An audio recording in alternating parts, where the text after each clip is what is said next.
നമസ്കാരം. 13 വർഷം മുമ്പാണ് മലയാളികൾ ജോർജ് കുട്ടിയെ പരിചയപ്പെടുന്നത്. ജോർജ് കുട്ടിയും റാണിയും 2 പെൺമക്കളും ഈ 13 വർഷവും സകല മലയാളികളുടെയും ഭാവനയെ സ്വാധീനിച്ചു.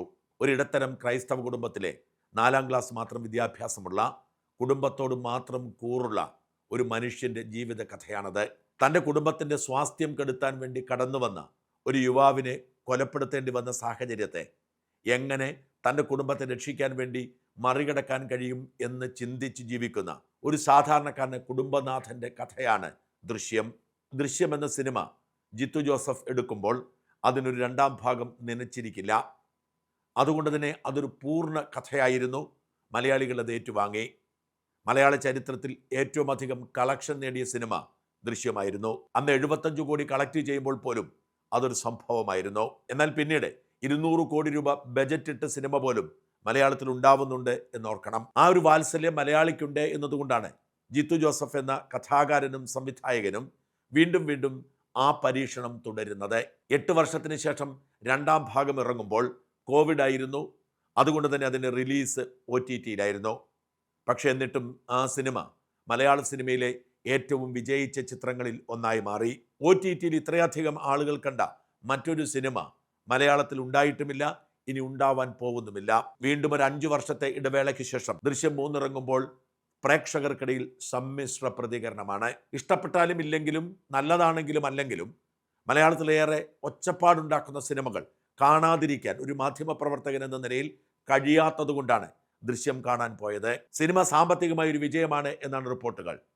പ്രീ ബുക്കിംഗ് തന്നെ 32 കോടി രൂപ കടന്നു എന്നാണ്. ഈ സിനിമയ്ക്ക് മോഹൻലാലിൻ്റെ പ്രതിഫലം ഒഴിച്ചാൽ കാര്യമായ ചെലവൊന്നുമില്ല. 1-2 വീടുകളും ആ വീടിൻ്റെ പരിസര പ്രദേശത്തുള്ള പള്ളിയും സെമിത്തേരിയും വാഴത്തോപ്പും റോഡുകളും ഒക്കെ കേന്ദ്രീകരിച്ച് നടക്കുന്ന ഒരു സിനിമ. ആ സിനിമയിൽ അസാധാരണമായി ഒന്നുമില്ലാത്തത് കൊണ്ട് തന്നെ സിനിമയുടെ ബജറ്റിൻ്റെ മുഖ്യം മോഹൻലാലിൻ്റെ പ്രതിഫലമായിരിക്കും.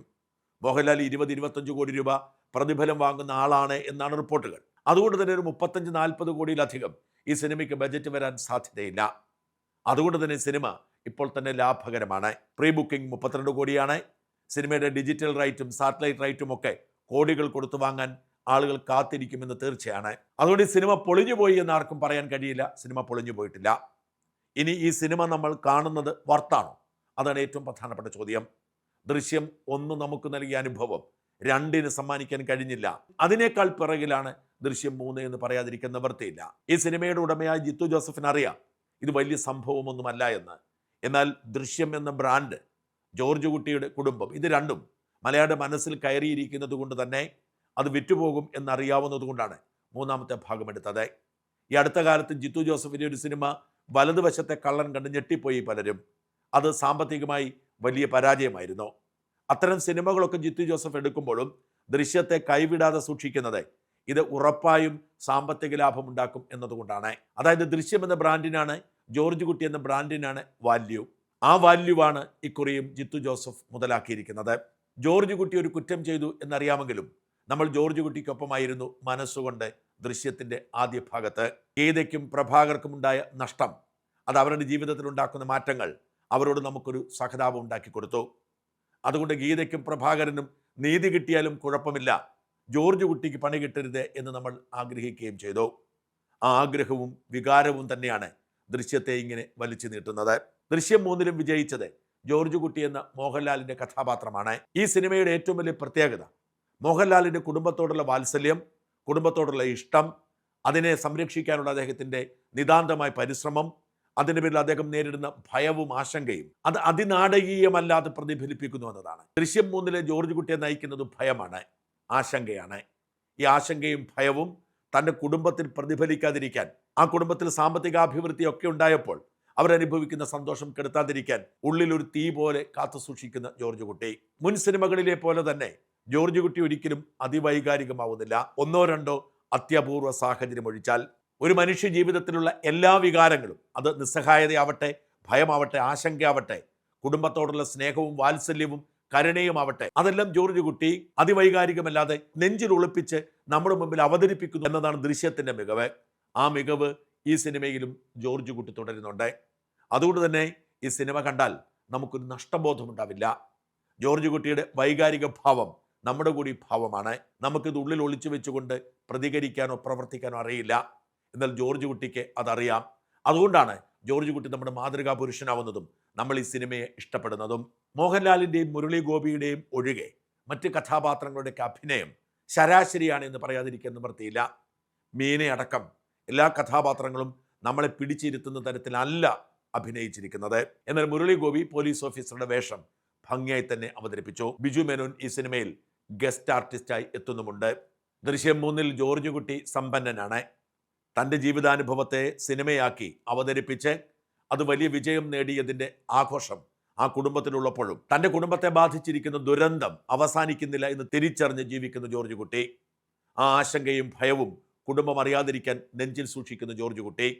എന്നാൽ ഇക്കുറി ജോർജ് കുട്ടിക്ക് ഒരു കുഴപ്പമുണ്ട്. കഴിഞ്ഞ 2 തവണയും ജോർജ് കുട്ടിക്ക് ശത്രുവിൻ്റെ പദ്ധതിയെക്കുറിച്ച് കൃത്യമായ വിവരമുണ്ടായിരുന്നു, സൂചനയുണ്ടായിരുന്നു. ഇക്കുറി ആരാണ് ശത്രുവെന്ന് പോലും ജോർജ് കുട്ടിക്ക് അറിയില്ല. അത് തന്നെയാണ് ഈ സിനിമയുടെ പ്രത്യേകത. അതുകൊണ്ട് തന്നെ ജിത്തു ജോസഫിനെ കഥാപാത്ര നിർമ്മിതിയിലും അവരുടെ പര്യവസാനത്തിലും അശ്രദ്ധ ഉണ്ടായിട്ടുണ്ട് എന്ന് പറയേണ്ടിയിരിക്കുന്നു. പല കഥാപാത്രങ്ങളും എവിടേക്ക് പോയി എന്ന് നമുക്ക് ആർക്കും അറിയില്ല. സിനിമ കഴിഞ്ഞ് വീട്ടിലേക്ക് വരുന്ന വഴി സോഷ്യൽ മീഡിയയിൽ പരതി പോയപ്പോൾ എനിക്ക് കൗതുകമുണർത്തുന്ന ഒരു കുറിപ്പ് കാണാനിടയായി. ആ ബക്കറ്റും കയ്യിൽ പിടിച്ച് കൈ വീശിപ്പോയ ആ ചേച്ചിക്ക് എന്ത് പറ്റി എന്നായിരുന്നു ഞാൻ കണ്ട ഒരു ചെറിയ കുറിപ്പ്. അത് സത്യമാണെന്ന് എനിക്കും തോന്നി. ഈ സിനിമയിലൊരിടത്ത് സഹദേവൻ എന്ന കഥാപാത്രത്തെ കാണാൻ ജോർജ് കുട്ടി നാടകീയമായി എത്തുന്ന സീനുണ്ട്. ജോർജ് കുട്ടിയും സഹദേവനും സംസാരിച്ചുകൊണ്ടിരിക്കുമ്പോൾ സൈഡിലൂടെ ഒരു ബക്കറ്റും വീശി നാടകീയമായി നടന്നു പോവുകയാണ് സഹദേവന്റെ മകൾ. ആ ബക്കറ്റുമായി നടന്നു വരുന്ന സഹദേവന്റെ മകളെ ക്യാമറ ഫോക്കസ് ചെയ്യുമ്പോൾ നമ്മൾ പ്രതീക്ഷിക്കുന്നത് എന്തോ സംഭവിക്കുമെന്നാണ്. അവിടെ നിന്ന് മുറ്റത്തൂടി ഇറങ്ങിപ്പോകുന്ന സഹദേവന്റെ മകൾക്ക് പിന്നെ എന്ത് സംഭവിച്ചു എന്ന് ആർക്കും അറിയില്ല. ഈ സഹദേവന്റെ മകളും ജോർജ് കുട്ടിയും തമ്മിൽ ദീർഘകാലത്തെ പരിചയമുണ്ടായിരുന്നെങ്കിൽ ജോർജ് കുട്ടിയെ ഞെട്ടിച്ചതാണ് എന്ന് വിശ്വസിക്കാം. എന്നാൽ അവർ തമ്മിൽ ഈ സിനിമയിൽ ഒരിടത്ത് മാത്രമേ കണ്ടിട്ടുള്ളൂ. ജോർജ് കുട്ടി അത് ഓർത്തിരിക്കണം എന്ന് നിർബന്ധവുമില്ല. കാരണം ഒരു ആൾക്കൂട്ടത്തിനൊടുവിലായിരുന്നു സഹദേവന്റെ മകൾ ജോർജ് കുട്ടിയെ കാണുന്നത്. ഇത്തരത്തിൽ ഒരുപാട് ഫൗൾ സീനുകൾ ദൃശ്യം 3 പ്രത്യേകതയാണ്. ദൃശ്യം ഫ്രാഞ്ചൈസിയെ കുറിച്ച് നമ്മൾ റിവ്യൂ നടത്തുമ്പോൾ ഒരു വലിയ ആശങ്ക എപ്പോഴും ബാക്കിയായി ഉണ്ടാവും. എല്ലാവർക്കും അറിയാവുന്ന കഥയാണ്. അതുകൊണ്ട് നമ്മൾ എന്തു പറഞ്ഞാലും സ്പോയിലറായി മാറും. ആ സ്പോയിലറായി മാറുന്നത് ഈ സിനിമ കാണാനിരിക്കുന്നവർക്ക് വലിയ ബുദ്ധിമുട്ടുണ്ടാക്കുമെന്നതുകൊണ്ടാണ് അവിടെയും ഇവിടെയും തൊടാതെ പറയുന്നത്. കാരണം ഒരു കാരണവശാലും സിനിമ കാണാൻ ആഗ്രഹിക്കുന്നവർക്ക് ഒരു ക്ലൂവും കൊടുക്കരുത് എന്ന് നിർബന്ധമുണ്ട്. ഇനിയും ഈ സിനിമ കാണാനിരിക്കുന്നവരുടെ ഒരു കാര്യം പറയാം. നിങ്ങൾ തിയേറ്ററിൽ അല്പം വൈകിച്ചെന്ന് കയറിയാലും പേടിക്കേണ്ടതില്ല. ഈ സിനിമയുടെ ഇടവേള വരെ നിങ്ങൾ കണ്ടില്ലെങ്കിലും ഒന്നും സംഭവിക്കില്ല. എന്തൊക്കെയോ അങ്ങോട്ടും ഇങ്ങോട്ടും പറഞ്ഞ് ജോർജ് കുട്ടിയുടെ കുടുംബത്തിലെ ചില കാഴ്ചകൾ കാണിക്കുന്നു. ആ കാഴ്ചകൾ നിങ്ങൾക്ക് മിസ്സായാലും സിനിമ നിങ്ങൾക്ക് മനസ്സിലാവാതെ വരില്ല. ഇടവേളയ്ക്ക് ശേഷം മാത്രമേ സിനിമയുള്ളൂ. അത് തുടങ്ങി അവസാനിക്കുകയാണ് ഇടവേളയ്ക്ക് ശേഷം. അഭിനയത്തെക്കുറിച്ച് പറഞ്ഞപ്പോൾ കലാഭവൻ ഷാജോണിൻ്റെ പേര് വിട്ടുപോയി. ഷാജോണിൻ്റെതും അസാധാരണമായ അഭിനയമാണ്. ഷാജോണാണ് വാസ്തവത്തിൽ ഈ സിനിമയ്ക്ക് ജീവൻ നൽകുന്നത് എന്ന് പറയേണ്ടി വരും ജോർജ് കുട്ടി കഴിഞ്ഞാൽ. 3 ദൃശ്യം അവസാനിക്കില്ല എന്ന് തീർച്ചയാണ്.